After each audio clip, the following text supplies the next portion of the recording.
ला 8 दिवस शिक्षण सप्ताह चालू आहे।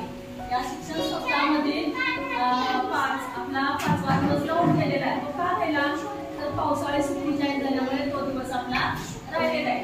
आणि या शिक्षण सप्ताहामध्ये आपला कौशल्य व तंत्रज्ञान आहे। या उपक्रमांतर्गत आपण इयत्ता 3च्या वर्गात उत्पाद बाजार हा उपक्रम राबवत आहोत। आणि यामध्ये आमचे 3चे विद्यार्थी-विद्यार्थिनी खरेदी विक्री करत आहेत, म्हणजे ग्राहक आणि विक्रेता ही भूमिका बजावत आहेत। त्यांचा संवाद चालू आहे।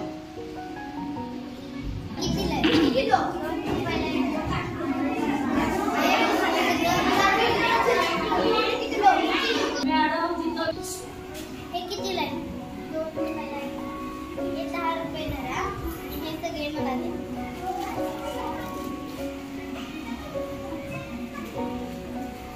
किती किलो? 250 किलो। 200 रुपये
Thank you.